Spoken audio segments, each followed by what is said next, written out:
Yo, yo, yo, what is going on? I'm excited for today. One, because this is a Friday feel. I got my man Tim Pecoraro in the house, and man, I'm about to just put him on the hot seat.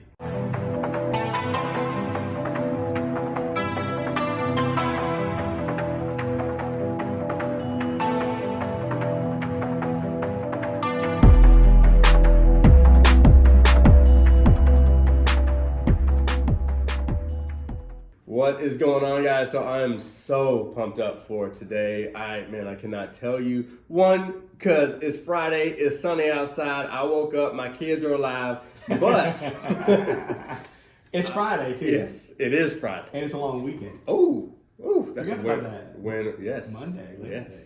So it's about to go down. I'm about to cook some barbecue and all that stuff. There you go. But I get to interview a friend of mine, Tim Pecoraro. Guys, I'm so excited for you to meet him because this guy is he's the best kept secret. In my opinion, he's just thank you. Amazing guy. So I met him, or he met me. I don't know. I'll give him the credit. He met me. I went, yeah, I met him. Anyway, at Barnes and Noble. All right, he's sitting there reading a book, and you never know who you're gonna meet. And I meet him at Barnes & Noble. He comes up to me just because I'm reading this book. I was reading High Performance Habits by Brendon Burchard. It's a couple years ago. And he just starts talking to me. And I had no idea who I was talking to at the time. But this guy is just a wealth of knowledge. He is just one of the most purest guys on the face of the earth. He's a great father. He's a great leader. He's a coach. He works on the John Maxwell team. Been working on that team for 2 decades now or something like that? Yeah, I started with him when I was 22 and I'm 49. This guy is, he's somebody you want to know. He's somebody you want to be around. When I remember telling Wesley when I met you, I was like, dude, this guy is somebody that you want on your side because he just, there's people out there that are pure, man, and I think you're one of those guys. So, thank you. First, I appreciate you having me at your spot. This place is beautiful, dude, your leadership shines. Even if you're just in the room not saying a word, that's the kind of guy you are, and I that's what I love about you, man. So I appreciate you having me here, man. Hey, thank you, man. And I remember that way back, and it's very rare. I see people in there. A lot of people are in the store, and you can tell they're just getting a book. Right. It's kind of like a person well, I'm gonna get this new journal. Right. And when I get this new journal, it's gonna change my life, right? And then I'm gonna get this new book, and we'll read, lots of books, lots of reading. But I can tell you were into what you were doing. And so because of that, I was like, there's something about this guy. Well, yeah. And there you are, you're out there doing it. And I appreciate your kind words. And, as a person that's made a lot of mistakes in life, it's, the thing that you can only have left. The only thing you have really is your name. A lot of people chase too many things. They chase money. They chase so many things that really aren't going to do anything for them. But if you can keep your name, you can do anything else. Right. And so keeping your name, part of it is when you do fail, you repent. You don't just say, I'm sorry. Sorry means I'll do it again. Right.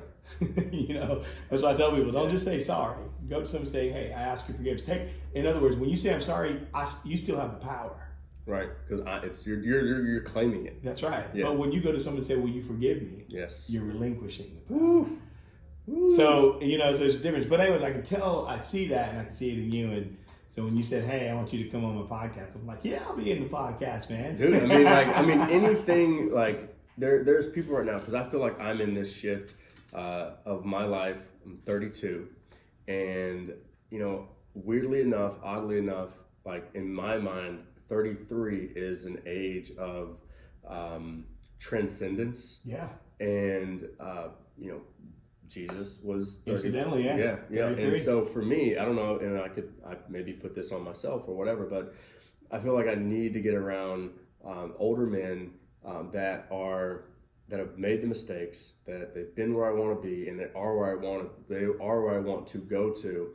And you're one of those guys, man. I look at you like a big brother. Thank you. That I need to get around. And so that's this podcast episode is almost selfish because I know that I'm like, I need to get around this guy. So however I can get around this dude and just get guidance from him, ask questions, and just, even the other day, man, when I heard you say that prayer that you say over your kids like that. I was like, man, like that's just a nugget that can last for the next 50 years with my kids, and something that they can pass on to their kids. And that's just one thing that happens around when you get around people like you, man. So I just want to say thank you for that. I mean, you are mentoring me even when you're not around. I just want you to know that. Wow. It's Well, thank you. Yeah.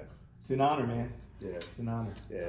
So tell me, dude, how long have you been an entrepreneur? We're here hanging out at Uphill today at your company. And then when I met you, you explained to me what you did. And like, just like, damn, this dude is coaching millionaires and multi-millionaires on strategies and things that they need to work on. And so how long have you been doing that? How long have you been an entrepreneur? How long have you been, just kind of, doing what you do? I know you said you've been working with Maxwell, since your early 20s. Mm-hmm. So how did you get involved in that, man? Or like, was there something that happened in your life that kind of pushed you towards that? Or have you always just kind of been like that? Well, see, it's interesting, and I recommend everybody read the book by Gretchen Rubin, The Four Essences. It's a great book. But in there, one of the things that really gets me is I'm a rebel, but I'm also a questioner, right?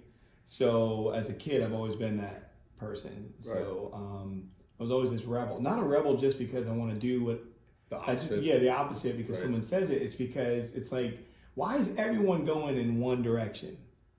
You know what I mean? Right. Like, how is it so easy for people just to pick up on something and go? And that's why we see trends take off so much. That's why it's so trendy to do this, right? It's like if I would have kept my clothes, like I used to have this great pair of jeans, man, that were bell bottoms. Knew it was going to go to clothes. The dude that had a seam down the front where it was stitched, the seam, right. Those are going to be back, right? If I kept them, as long as I could squeeze myself up in them, guess what? I wouldn't have to buy nothing, right? But it's because it's kind of, everything is cyclical with people, right? So I would notice all these trends and I would say, what if you create something different that doesn't have to be a trend, but what if it could be something with shelf life and a staple? So I was always that kid. I was always getting in trouble in school because of that, because I was questioning. Right. And so with the question, I was also a rebel, right? And so as I was that rebel and as I was questioning, it was frustrating to some of those leaders. And I wasn't doing it to be disrespectful. Now, was my tact the best? No, I wasn't. Well, that comes with maturity, growing up, right? And I didn't know. So I just kind of, so anyways, I was always that way. I got myself into a lot of trouble in my, early teens.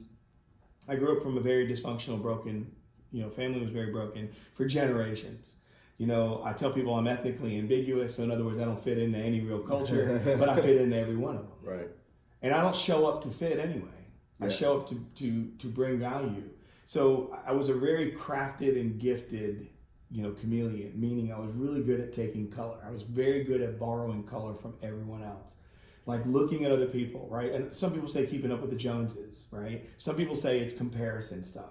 I call it just the chameleon. In other words, we all borrow color because it's okay to sometimes have a template for a season so you can learn to grow and get better.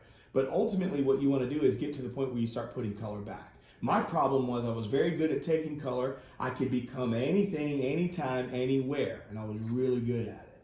But what I found out was, and everyone has it, I realized that I was a very good hypocrite. Mm.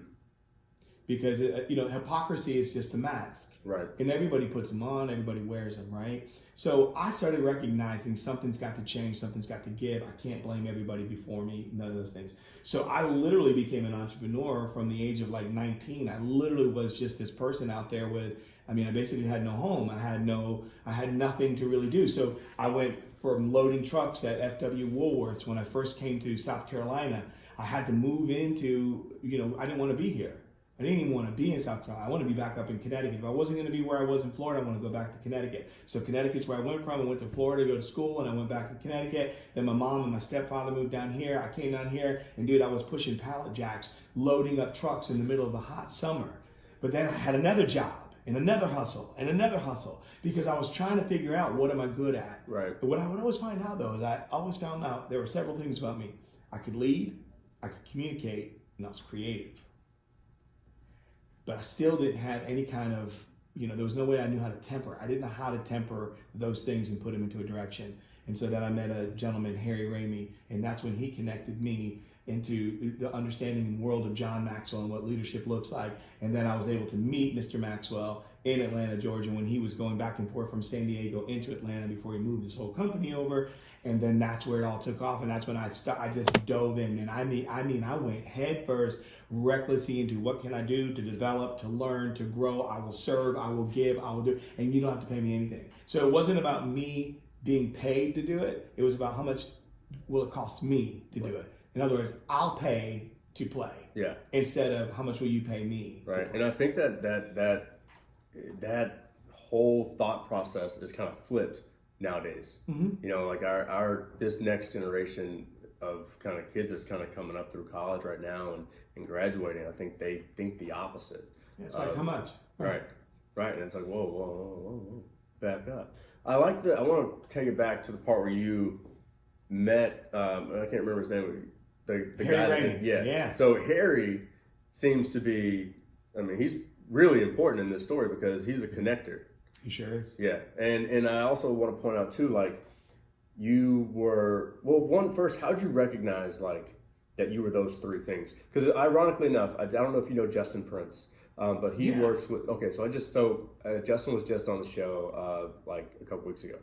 And, you know, ironically enough, you know, same concept. What three things are you? Who do you want? What are the three things you are right now? And 10 years from now, 20 years from now, what are the three things that you are? So you said you were leader, communicator, and artist. And creative, right? So one, how'd you recognize that so young? And then two, like really, as you recognize those things, you needed someone to kind of like mold it, right? Like was it kind of crazy, and then it needed to be honed in, and then you met Harry, and then Harry introduces you to John, and then the rest, you know, kind of just boom, boom, boom. Yeah. Well, that's a great question. And I know a lot of people go through that. I mean, I know people that are my age or even older than me that are still struggling with that because they don't really know how to hone in on it, right? And so, no, I was reckless with all of it. Like, I had the curse of being capable. So there were a lot of other nouns that I could have described myself as that I was very good at, right? But they weren't the ones that were actually in alignment to my core human, to the person that's like been purposely created, like the one that in the womb of my mother, that my belief is the Holy Spirit knit me together in my mother's womb. Right. You know, scripturally it says that I am fearfully and wonderfully made, that he knows the hairs on my head, right? He saw my unformed substance. Think about that. Unformed and substance. Yeah. I mean, what an image, yeah, right? So I'm thinking that's how he was in there. Like, so Tim, this is what you're going to do. You're gonna get a little crazy.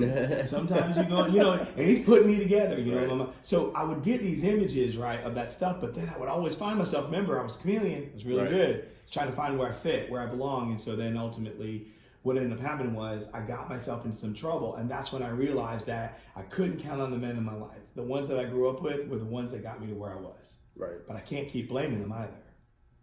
And then, yes, I did believe that there was a God. But yeah, I can't hear him right now. I can't hear everything audibly, per se. But then I started saying, you have to trust somebody. And so that's when this man from Missouri, and that's where it came in, where he literally looked at me. So my hair was long and curly, man. I had long curls. I'm talking, I mean, it was, curls that women would walk up to me and go, yeah, like, is that natural? Yeah, like they wanted those curls. I mean, they were long and curly. I mean, when my hair was wet, it'd be up to here, but when it, when it was dry, it would be, you know, so they would literally challenge, you know, me, people would with like, dude, how are you showing up? Because I look too confused. Right. But when Harry met me, Harry was like, I see you're confused, but we all are. And so one of the biggest things he ever said to me was, if you don't judge me because I've never been where you've been. This is a guy from the Midwest, from Missouri, literally is where he was from. He said, if you don't judge me and don't disqualify me because I don't understand, because that's what does everyone say? Right. You don't know my life. Yeah, you don't get me. You don't look like me. Right. You don't know what I come from. All those things. You're doing that because your own hurt and insecurity is pushing away the very answer that you could have. Right. So something inside of me says, don't resist this man. Mm. And so he said, if you would allow me to work with you, I'll show you that both of us need the same thing. We need God. We need vision. We need purpose. We need direction. And so I said, okay, what do you want to do with me? And so that's when he started showing me little things. He put me to speak to young people that were in trouble. He found out there was pretrial intervention that needed help. So he was like, I'm going to take this kid who's done all this stuff, the fights, the drinking, the drugs, and all these things, and he can go down there and help them. And so he literally started helping me get connected to those things.